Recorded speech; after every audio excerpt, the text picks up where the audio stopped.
Hi everyone, and welcome back to An Aside with Alan. This is my second go at doing this, and today I'm going to be comparing the US presidency and the UK Prime Minister in terms of their power and trying to connect that to current events and what's going on with the coronavirus pandemic.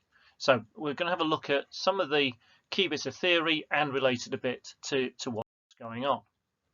So currently, every day you can watch our Prime Minister give a briefing about the current situation. Sometimes, well, almost always involves him, normally sided by some experts. Sometimes he's got one of his ministers speaking. So, for example, either the Health Secretary or the Chancellor of the Exchequer. And then similarly in America, every day you can watch the president give his update on the situation, what is happening in his own particular style, and again sometimes with experts and other people there to feed in. So it appears that we've got two men essentially doing the same job, still trying to come across as statesmanlike in their own particular way, showing how they're addressing the pandemic in their countries in their own ways, and again very much giving the impression that it's them that's leading it, it's them that is in charge. So it looks like we've got two men doing the same job but in different countries. But what actually are the differences in their ability to act, and do behind the scenes things actually work out very differently? So here's a very, very simplistic kind of comparison in terms of roles and power.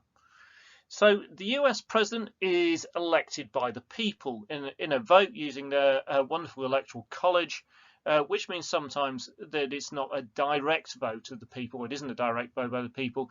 And we see the odd things like Trump won the last election despite losing the popular vote because of the particular way it's calculated. Our Prime Minister is elected by their party. Now, you will hear, and lots of people will tell you that, for example, in the most recent election, they voted for Boris.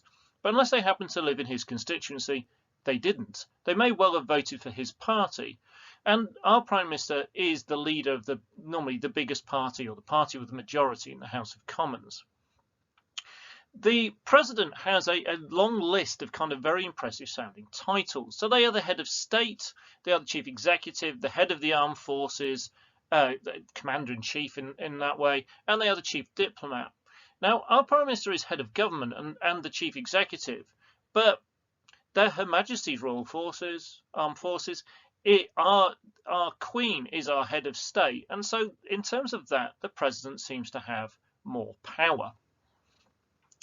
A president has a vice president, and we always see this in presidential elections. They run on a ticket, and so we have Pence, who is the current vice president, and the president will also appoint a cabinet. Now, the cabinet tend to be people of they are people of the president's own choice. They tend to be people with some degree of expertise in the area which they are appointed. So, for example, you might have people with military experience put into the War Office, things like that.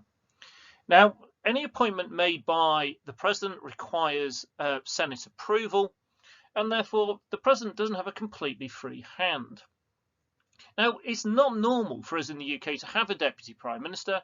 We did see it during the coalition with Nick Clegg as the deputy PM, but it's not normally a position that is held.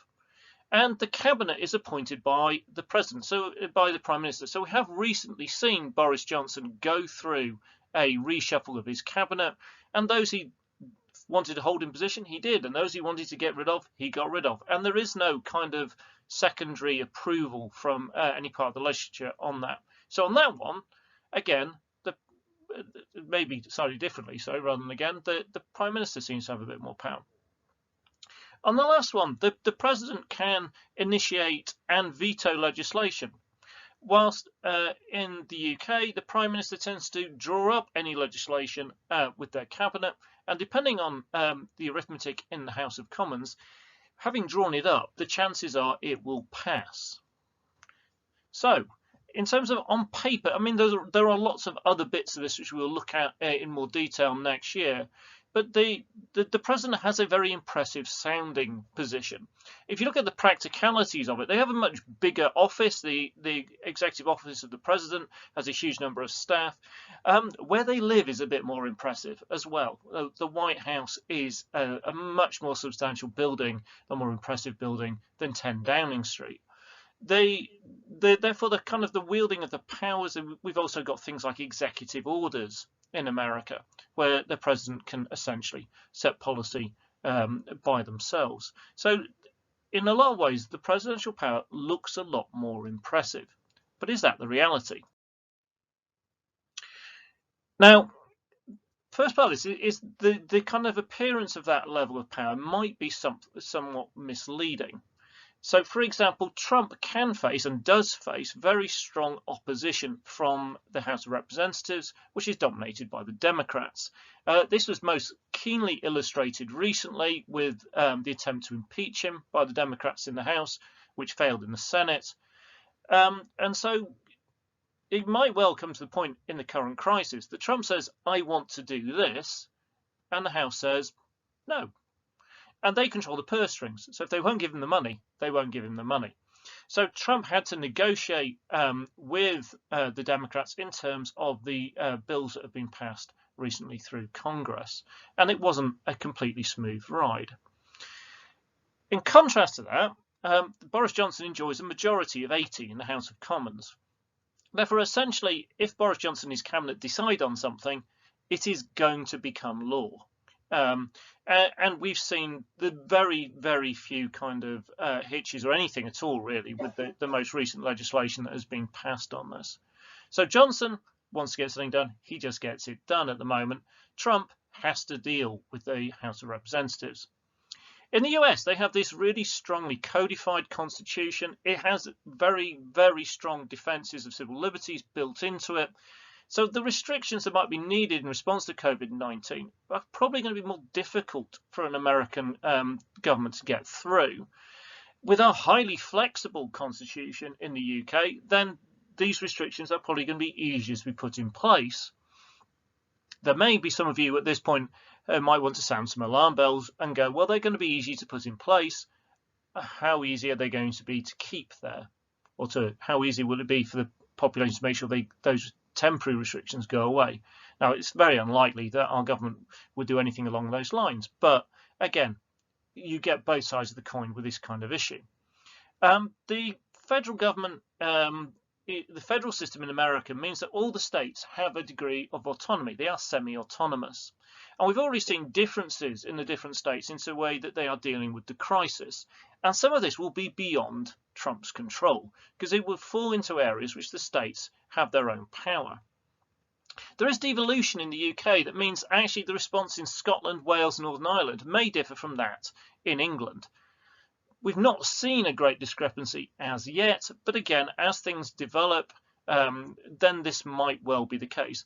As every different country has its own kind of unique experience of the coronavirus and the epidemic and the impact that it has, and lots of different things impact on this, such as population density. So we might well see different states in America affected very differently. Notably, New York is being most notably affected at the moment, and it might be similar in the UK, where we might see London, for example, having a very different experience to the rest of the UK, and England generally having a different experience to the less densely populated parts of the UK, such as Scotland. Right, now an awful lot of stuff, when we can go through all the details on the power, and we'll do more of this next year when we look at the dealing with the legislature and all the other aspects of power, but there's no absolutely straightforward answer to whether a prime minister or a president has more power. And a lot of this is down to the fact that there's a lot of variability between president to president and prime minister to prime minister. The circumstances that they find themselves in, do they have a hostile House of Commons? Do they have a hostile Senate or House of Representatives? Do they have control of the legislature? Oh, does their party have control of the legislature? The popularity of presidents ebbs and flows. The popularity of prime ministers ebbs and flows. you get backbench rebellions in the UK. So you will have some prime ministers who will appear to be very weak and others that appear to be very strong.